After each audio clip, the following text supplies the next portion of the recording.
Olá, bom dia, meus queridos amigos, que a graça de Jesus, o amor de Deus o Pai e a comunhão maravilhosa do Espírito Santo se faça presente na minha e na sua vida. Amém? Hoje estamos aqui para mais uma devoção, para mais uma meditação baseada na palavra de Deus, né? Estamos aí com uma série muito interessante, né? Intitulada Que farei de Jesus? Né? Que nada mais é do que uma pergunta que o governador romano Pilatos fez primeiramente à turba enfurecida. Né? Então vamos lá para Mateus capítulo 27, o verso 22, lá diz assim: Replicou-lhes Pilatos: Que farei então de Jesus chamado Cristo? Hoje, meus queridos amigos, hoje nós vamos falar de uma pessoa muito especial. Eu falei sobre o antagonista dele aqui alguns dias atrás. Sim, eu falei de Paulo alguns dias atrás. Vocês devem se lembrar que eu falei de Paulo, sobre como Paulo respondeu essa pergunta, né? Ele era um perseguidor de Jesus Cristo e dos cristãos que estavam em Jerusalém, né? Mas depois Paulo passou por um processo de conversão, né? Porém, antes do processo de conversão, a, a conversão dele, aliás, depois, né? Um dos fatos que marcou possivelmente a conversão dele, que foi um fato bem significativo, né? Foi a morte de Estevão. Né? Nós vamos falar um pouco a respeito da vida de Estevão hoje, né? E como ele respondeu à pergunta intitulada Que farei então de Jesus chamado Cristo? Né? Então, meus amigos, quem era Estevão? Estevão nada mais era do que um diácono, né? Vocês podem acompanhar aí agora Atos capítulo 6, né? Os discípulos ali estavam escolhendo os diáconos, né? E eles estavam ali, o contexto de Atos capítulo 6 era o servir à mesa, né? Atos 6, 2, aqui, ó. 6, verso 1 e 2 eu vou ler, né? Ora, naqueles dias, multiplicando-se o número dos discípulos, houve murmuração dos helenistas contra os hebreus, porque as viúvas deles estavam sendo esquecidas na distribuição diária. Então, os 12 convocaram a comunidade dos discípulos e disseram: Não é razoável que nós abandonemos a palavra de Deus para servir às mesas. Então aqui o contexto é esse, né? Era necessário uma equipe para ajudar os discípulos no atendimento a questões sociais, né? Com alimentação, prover alimentação para os membros, né? Para os adeptos, para os primeiros adeptos ali do cristianismo. Então, os discípulos, eles elegeram Estevão, né, primeiramente, e depois 7 nomes de pessoas, né? Versículo 5, né? Aqui, ó. Filipe, Prócoro, Nicanor, Timão, Parmenas e Nicolau. Exatamente. Esses foram o que os discípulos escolheram para darem sua contribuição na questão aí da manutenção das mulheres helenistas, né?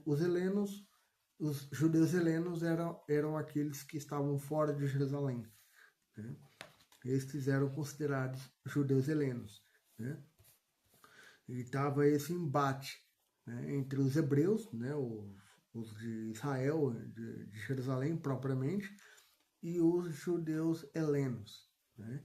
Então os discípulos ali, movidos pelo Espírito Santo, né, eles escolheram, né, homens, né, que, verso 3 aqui, ó. Mas, irmãos, escolhei dentre vós 7 homens de boa reputação, cheios do Espírito e de sabedoria, aos quais encarregaremos deste serviço. Então, aqui estavam as características que os discípulos eles pediram, né, para que esses homens tivessem essas características a fim de servir a comunidade, certo? E aí, diante disso, o Estevão, ele foi eleito também, né, juntamente, e aí ele faz parte do diaconato da igreja primitiva, né? E aí, em Atos 7, temos aí a defesa dele num julgamento muito parecido com o julgamento de Cristo Jesus, ou seja, injusto, né? Injusto, falso, né? Totalmente falso, totalmente injusto, totalmente desprovido de provas, né? E aí, então, essas foram aí as características, né? Falso, injusto, desprovido de provas aí que determinaram aí, infelizmente, a morte de Estevão, né? Mas com isso, diante da iminente morte, né, de uma morte real, ele não deixou de testemunhar do próprio Deus, né, a respeito de Jesus, a respeito do que Jesus tinha feito por ele, né? E aí então ele vê Jesus, né?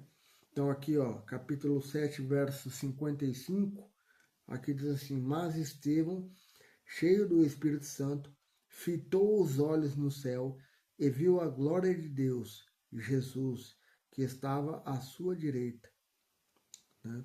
Ou seja, ele morreu olhando para o céu. E a Bíblia diz que ele viu a glória de Deus e Jesus estava à destra do Pai, né? Esse foi o testemunho, né, de Jesus, e a resposta da fé, a resposta da pergunta, né? O que farei então Jesus chamado Cristo? Ele respondeu de acordo com a sua vida, né?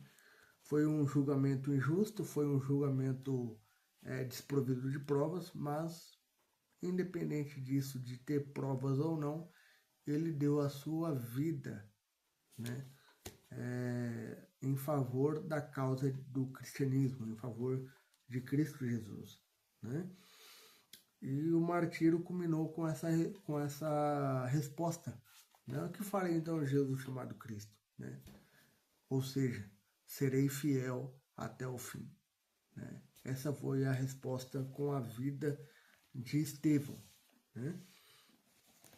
E aí, meu querido amigo, minha querida amiga, meu irmão, minha irmã, qual tem sido ou qual será a resposta dessa pergunta na sua vida? Você cederá às pressões? Você cederá à tentação? Ou você irá resistir até o fim?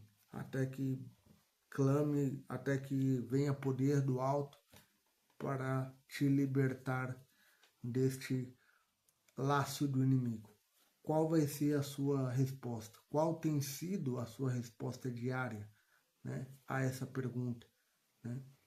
Tantos personagens do passado estamos vendo aqui que responderam, infelizmente, negativamente, mas, por outro lado, vários personagens responderam positivamente.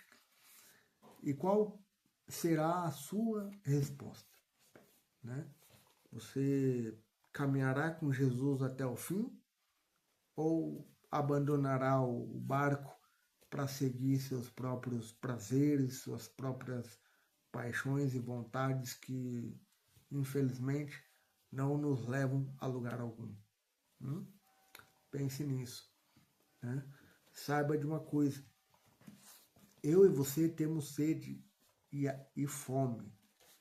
Jesus é o pão e a água que sempre nos sacia. Sempre. Em toda e qualquer ocasião, Jesus sempre nos sacia. Ele está aí do seu lado para te saciar, para matar sua fome, saciar sua sede, né? E convidando sempre, né, a você ter um estilo de vida cristão, um estilo de vida que condiz com a natureza de Cristo, com o que a Bíblia diz, né? E isso, nós, como cristãos, né, só temos a ganhar com isso, certo? Vamos orar. Querido Pai, nos ajude, Senhor, a responder positivamente a resposta à pergunta: que farei então de Jesus chamado Cristo? Que Ele seja o Senhor da nossa vida. Que o Senhor nos abençoe, perdoe os nossos pecados, nossas faltas, e nos ajude sempre a caminharmos em novidade de vida, conforme nos diz Paulo em Romanos 6, verso 4. Que o Senhor nos abençoe e nos guarde, que os teus santos anjos estejam conosco durante esse dia, em nome de Jesus. Amém. Não perca, amanhã teremos aí um novo personagem para refletirmos um pouco, né, sobre a história deste personagem e a lição dele para a nossa vida hoje. Um forte abraço e até mais.